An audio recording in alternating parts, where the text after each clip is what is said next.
Dunia udah lama candu sama dolar. Sejak perjanjian Bretton Woods 1944, dolar jadi mata uang utama buat transaksi global, terutama buat beli minyak. Bahkan ada istilahnya petrodolar, minyak dijual sama dengan dolar. Mau beli minyak wajib punya dolar, dan karena semua butuh energi, semua negara pun nurut, termasuk Indonesia. Tapi sejak tahun 2022, pelan-pelan peta mulai berubah. Rusia, yang dicekik sanksi barat karena invasi ke Ukraina, nggak bisa lagi pakai dolar dan euro. Solusinya, mereka mulai jual minyak pakai yuan, rupiah, bahkan barter. Arab Saudi awalnya diem, tapi makin lama makin gerah juga, karena tiap kali cetak minyak, cuannya numpuk di dolar, yang nilainya bisa digoyang sama kebijakan The Fed, bukan keputusan mereka. Dan pada awal tahun 2024, kabar itu pecah. Arab Saudi serius mempertimbangkan jual minyak ke Cina pakai yuan. Wait, apa? Negara paling taat sama dolar sekarang main mata sama Cina. Ini bukan cuma gosip warung, ini perang dingin versi dompet. Kalau Rusia dan Saudi beneran ninggalin dolar, maka dolar kehilangan pesona wajibnya. Menurut IMF, porsi cadangan devisa dunia dalam bentuk dolar udah turun dari 71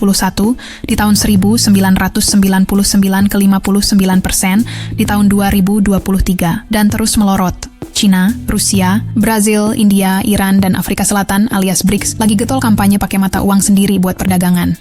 BRICS Plus bahkan bahas mata uang baru yang dikaitkan sama emas. Dolar mulai dilihat kayak raja tua, masih duduk di singgasana, tapi kakinya udah gemetaran. Kalau makin banyak negara jual beli, pakai yuan, rupiah, atau riel, permintaan terhadap dolar bakal jatuh. Dan kalau permintaan turun, nilainya juga bisa melemah. AS bisa kehilangan privilege-nya, cetak uang semaunya, ngutang tanpa mikir, sanksi ekonomi yang selama ini tajam, bisa jadi tumpul negara-negara berkembang pun ikut kena guncangan. Karena kalau dolar lemah atau makin gak dominan, peta geopolitik dan sistem keuangan global bakal berubah. Dan ini bukan film fiksi, ini udah kejadian. Arab Saudi udah masuk project BRICS. Rusia udah deal migas pakai non-dolar. Cina siap jadi dealer baru mata uang dunia. Sekarang pertanyaannya, apa kabar rupiah? Indonesia masih 80% lebih transaksi ekspor-impor pakai dolar. Tiap kali The Fed naikin suku bunga, rupiah keringat dingin. Tapi sekarang, peluangnya lain. Bank Indonesia udah mulai dorong local currency settlement atau disingkat LCS, kerjasama dengan Malaysia, Thailand, Jepang, dan China. Artinya, dagang pakai rupiah dan mata uang lokal mereka. Tapi, itu masih kecil. Belum sepopuler dolar. Karena jujur aja, pedagang masih lebih percaya dolar. Kayak orang tua zaman dulu, kalau nabung masih maunya emas atau dolar. Jadi, kalau dominasi, dolar beneran runtuh.